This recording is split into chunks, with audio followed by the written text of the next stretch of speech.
Hello बच्चों। तो बच्चों बात करेंगे आज हम लोग ट्रांसफ़र ऑफ हीट की। Transfer of heat. Heat transfer के लिए सबसे पहले जो मेथड है वो है कंडक्शन। बच्चों कंडक्शन क्या होता है? जो हीट को एक जगह से दूसरी जगह कंडक्ट करता है। तो इसके लिए हमें ज़रूरत पड़ती है कंडक्टर्स की। कंडक्टर्स कौन होते हैं? कंडक्टर्स तो object which allow to heat pass through them, वो ऑब्जेक्ट जो अपने बॉडी से, अपने अंदर से हीट को पास होने देते हैं, उनको हम क्या कहते हैं? कंडक्टर्स कहते हैं। जैसे कि फ्राई पैन वगैरह जो होते हैं, जब हम उस पर खाना बनाते हैं तो क्या होते हैं? वो गर्म हो जाते हैं और जिसकी वजह से उसमें रखा हुआ खाना गर्म हो जाता है। ठीक है, तो वो क्या कर रहे हैं? अपने अंदर हीट को ट्रांसफ़र कर रहे हैं। ठीक है, तो कंडक्टर्स कहलाते हैं। कंडक्टर्स के एग्जाम्पल में हमारे पास आयरन है, कॉपर है, एल्युमिनियम है and so on. Mostly metals जो हैं वो कंडक्टर्स होते हैं। ठीक है, अब इसी के अपोजिट आते हैं इंसुलेटर। इंसुलेटर क्या होते हैं? ये वो चीज़ें हैं जो अपने अंदर से हीट को पास नहीं होने देती। तो वो एग्जाम्पल है हमारे पास प्लास्टिक,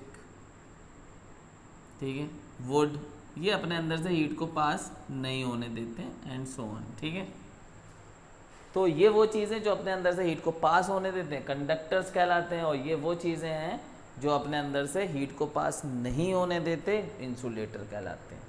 तो हीट कंडक्शन, एक एग्जाम्पल एनसीईआरटी में दिया हुआ है कि एक रॉड हम अगर लें, कोई मेटल की, आयरन की रॉड लें और यहाँ पर हम एक कैंडल जला दें और जलाने से पहले कुछ मोम हम यहाँ पे चिपका देते हैं, कुछ यहाँ चिपका देते हैं, कुछ यहाँ चिपका देते हैं। अब ये इसको हमने जला दिया।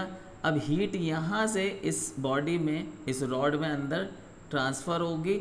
तो क्या होगा? जब हीट यहाँ पहुँचेगी, इस जगह पे हीट पहुँचेगी, तो ये मोम यहाँ से मेल्ट होके नीचे गिरेगा। फिर यहाँ पहुँचेगी हीट तो ये नीचे गिरेगा, फिर यहाँ पहुँचेगी तो ये नीचे गिरेगा।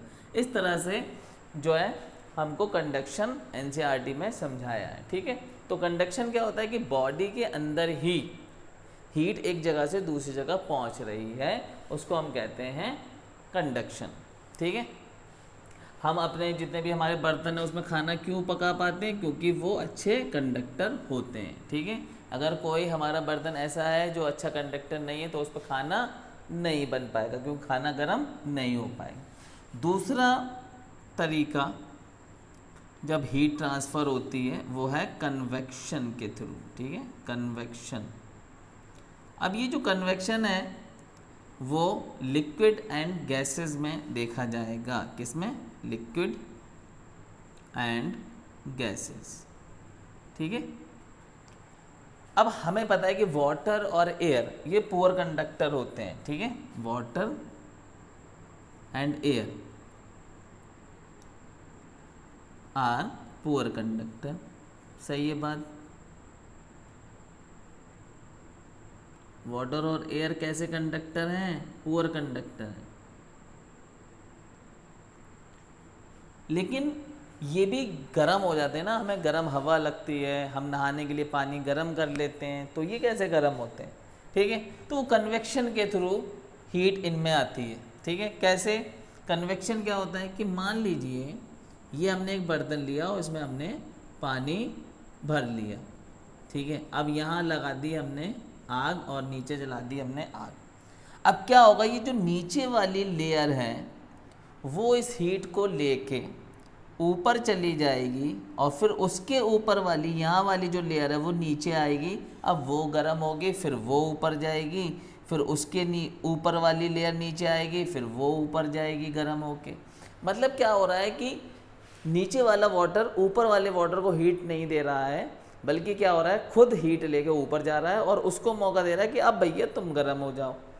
फिर ये गर्म हो जाएगा, ये ऊपर जाएगा, फिर इसके ऊपर वाला पानी नीचे आ जाएगा, वो उससे कहेगा भैया अब तुम्हारा नंबर है, तुम गर्म हो जाओ। इस तरह से वाटर गर्म होता है और इसी तरह से एयर भी जो है गर्म होती है कि पहले नीचे वाली जो ठंडी हवा है वो गर्म हो जाती है, फिर वो ऊपर जाती है, फिर ऊपर वाली हवा नीचे आती है, वो गर्म होके वो ऊपर चली जाती है। तो ये होता है कन्वेक्शन। ठीक है स्टूडेंट्स, कन्वेक्शन भी क्लियर, कंडक्शन भी क्लियर। नाउ थर्ड हमारे पास है रेडिएशन, और ये जो स्टैंडर्ड चल रहा है वो 7th स्टैंडर्ड का चल रहा है। आप मकसद सिर्फ यह है कि बहुत सारे बच्चे कन्वेक्शन, कंडक्शन, रेडिएशन नहीं जानते हैं। ठीक है, 9th, 10th, 11th, 12th तक पहुंच जाते हैं, उन्हें नहीं पता कंडक्शन, कन्वेक्शन और रेडिएशन तीनों मेथड उन्हें नहीं पता होते हैं कि आखिर इनमें फ़र्क क्या है। ठीक है, वो समझते हैं कि पानी तो अच्छा गुड कंडक्टर होता है और लिख आते हैं एग्जाम्पल में कि वाटर जो है वो एक अच्छा कंडक्टर है, जबकि वाटर अच्छा कंडक्टर नहीं है। वाटर कभी अपने अंदर हीट को ट्रांसफ़र नहीं करता, एक पार्टिकल दूसरे पार्टिकल को हीट नहीं देता, बल्कि वो पार्टिकल हीट पाके खुद ऊपर जाता है और दूसरे को मौका देता है भैया तुम भी ले लो। ठीक है, यहाँ पर अपना अपना चलता है। और कंडक्टर में चलता है कि मदद करते हैं कि तुम्हारे पास हीट नहीं है, लो हमसे ले लो। ये कहते हैं भैया जो जहाँ मिल रही है ले आओ। कन्वेक्शन में क्या है कि भैया तुम भी ले लो हीट, हम नहीं देंगे अपनी। तो आते हैं लास्ट रेडिएशन पे। रेडिएशन में जब हीट ट्रांसफ़र होती है तो इसके लिए किसी मीडियम की रिक्वायरमेंट नहीं है। No medium required, no medium required. और इसका बिल्कुल सही एग्जाम्पल यह है कि ये है हमारी अर्थ और ये है इसका एटमॉस्फेयर, मतलब यहाँ पर एयर है, यहाँ पर एयर है और यहाँ है सन। अब सन और अर्थ के इस एटमॉस्फेयर के बीच में कोई मीडियम नहीं है। यहाँ पर क्या है, वैक्यूम है। यहाँ पर क्या है, वैक्यूम है। ये जगह जो है वो वैक्यूम है। अब सन की हीट यहाँ तक आती कैसे है, तो सन की हीट यहाँ तक आती है रेडिएशन के थ्रू।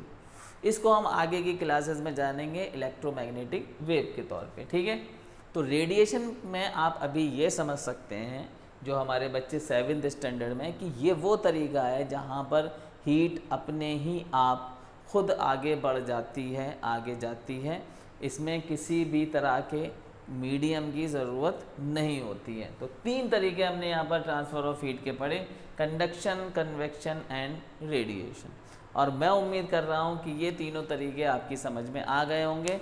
रेडिएशन थोड़ा सा आपको परेशान करेगा, लेकिन मान लो यहाँ पर कि हीट इस तरह से जब आगे बढ़ती है तो खुद ही आगे बढ़ जाती है, उसे किसी चीज़ की ज़रूरत नहीं होती हीट को आगे बढ़ने के लिए। उसको हम लोग कहते हैं रेडिएशन। ठीक है, good bye, wish you all the best.